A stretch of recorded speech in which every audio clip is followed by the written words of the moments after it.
Hey everybody, it's Polly Trailer here with Komprise. Happy to see you today. And today with me, I have Anthony Fiore from AWS. Hey Anthony, how are you? Good to see you. Doing great, Polly. How about yourself? Good, I'm doing well. And super. So Anthony, tell me a little bit about you, your role at Amazon, and how long you've been there, and then we'll get started. Sure. I'm Anthony Fiore. My title is Storage Specialist Solutions Architect. I've been with AWS for over 4 years now, over 4 years in May. And I've had a whole bunch of roles in that time. And 2 of those years was actually spent covering Komprise as the Partner Solutions Architect. And that was a really good 2 years, by the way. So happy to be back and kind of stay in the Komprise family Fabulous. and still be connected.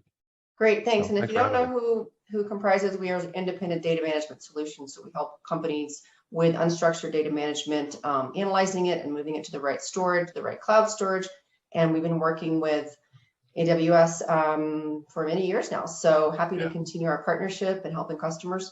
I wanted to just ask you a little bit about when you're working on the storage side of the house, how should a customer sort of begin the journey on AWS? How should they start to make decisions about what data to migrate and where? There's a lot of options on the platform today, and those options seem to be increasing all the time. So how do you guys advise your large sure. customers in getting started? Well, we got three really big buckets, I guess, and I'll focus on maybe 2 out of the 3. So I mean, we've got the block storage buckets, the file, and then we've got object, right? So typically we work with customers and kind of understand what their current needs are and kind of where they see themselves. And when we think about customers and how they migrate to AWS, it's generally in one of 2 fashions. It's usually going to be something like a lift and shift, where they're going to take what they're running today and basically run that in AWS, not really refactor anything. Everything's going to be just the same, and that's really helpful for situations like data center evacuations, right? They want to get out of a data center, they want to be out of the data center business, and they run everything in AWS.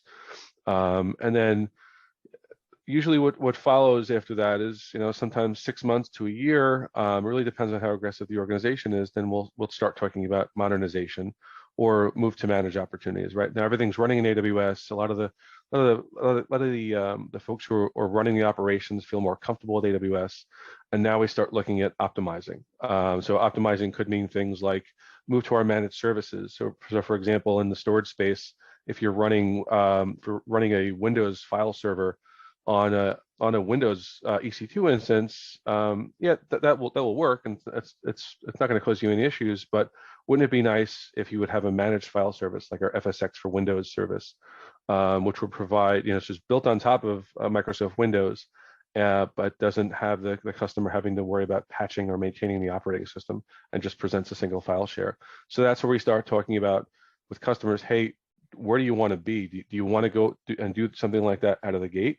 And some customers will say, hey, listen, yeah, I don't want to deal with this, and I just want to go straight to a managed file system straight out of the gate. It could be something like FSX for Windows.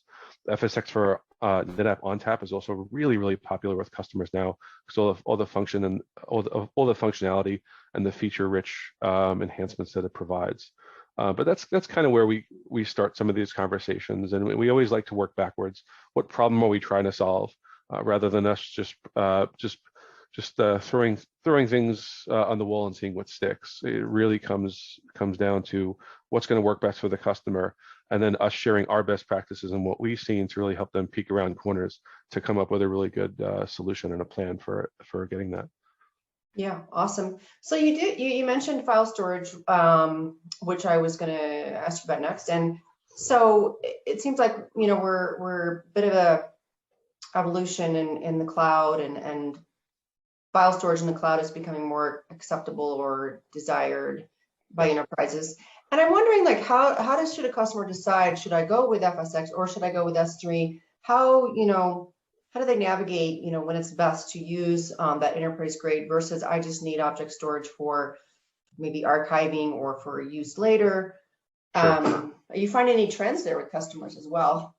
We do. I mean, I could go with the it depends answer because sometimes it really does depend, right? And it's a horrible answer to give. But generally, when we see a lot of customers want to look at objects or at our object storage option like S3, right? And some of the times they don't want to go and it's tough for them to refactor their applications, right? To refactor an application that's typically using file storage, a file-based share, or something like block storage, to refactor that and go direct to object, right? So typically there's like some, can they look at some sort of a medium? Because without that medium, and I'm going to say, very, very candidly and very biased, Komprise is a great medium for that to really help kind of bridge that gap between object storage and file storage, right? But beyond that, a lot of times customers were kind of constrained into, well, they either have to select file or object, right? So sometimes if they've got a completely file-based workload on-prem, they want to move it to AWS. That would be, okay, well, then we're going to use, then we'll use something like one of our FSx offerings or an EFS offering, right? So, and that then we start looking at things like what are your latency requirements, what are your resiliency requirements, and all that. And then costs always seems to bring its head up sometime, right? So cost is always a big concern, and a lot of these migrations to the cloud and modernization projects are generally cost driven, right? Some sort of a cost saving initiative somewhere. So we really try and optimize that as much as possible, and that's where I talk about working backwards a lot. And working backwards is a really big key piece, because sometimes the customer will come up to us and they'll kind of have a semblance of what they need, but it's maybe not a fully fleshed out plan. And that's where really we can kind of come in and help them understand, and maybe even help them really understand what they should be asking, maybe their business customers, or maybe their compliance folks, or their IT security folks, in terms of what's important to them, right? What are their encryption standards and everything like that. So you can really, really run the gamut. But ideally, from a technical perspective, the first thing is, okay, can they even talk to object from their native on-premises application? And 9 times out of 10, the answer is generally not, right? So, and that's where I usually love to come in and say, okay, well, let's take a look at something like Komprise that could really help you. On the S3 side of the house, object storage, and we talk about this at Komprise, that same story about getting, value from your data, not just storing it, and that notion of cloud native access to your data, which is what our solution can help deliver. And so I'm wondering, is that conversation becoming more important with customers? Does it depend on the vertical, or what are you seeing with that level of interest versus just the cost savings of the colder storage? No, I mean, if they can have their cake and eat it too, where they can have it on inexpensive storage and still be able to access it, right, in a fairly real-time fashion, right, when needed. I think I think customers are really finding the value in that, because they don't have to choose either or, right? They'll have that low-cost storage of Amazon S3, but it'll now be in a place where they can access it, rather than say, but in 20 years ago, when you would just archive it to a tape, place it in a vault or somewhere, and it'll just sit there until someone says recover it.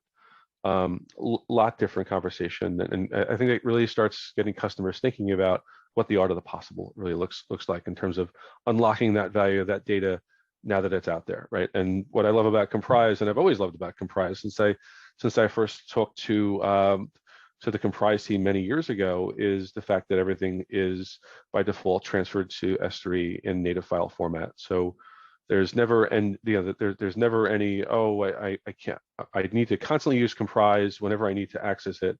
No, it gets transferred. It can then get, and then it's just being placed as an object in S3, and it's a native file format, so you can go and do whatever you need to. Athena queries, this now really builds the foundation for a data lake with a lot of customers. And to be able to do that as part of a migration strategy or a cost savings strategy, it's a really great win-win conversation to have with customers. Yeah, absolutely.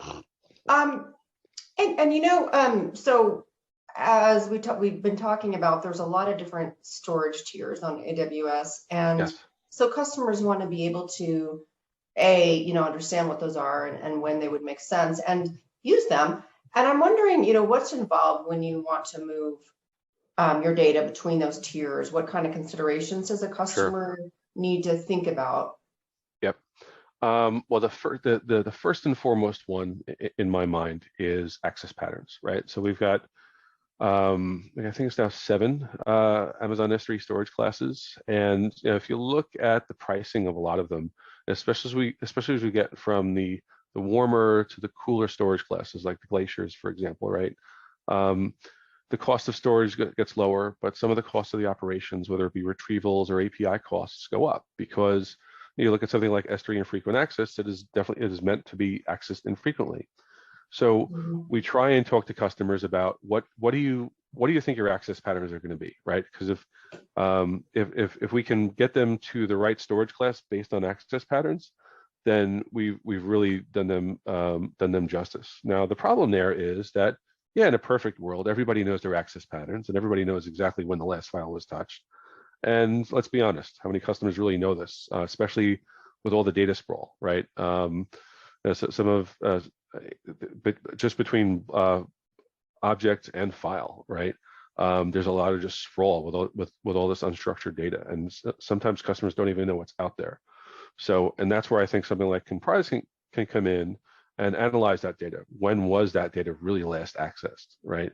And really start making some of these business-focused decisions on what's a good storage class for me to use, right? Based on when that file was last accessed, because that's going to ultimately save them money because right from the beginning, they're going to be at the optimal storage class.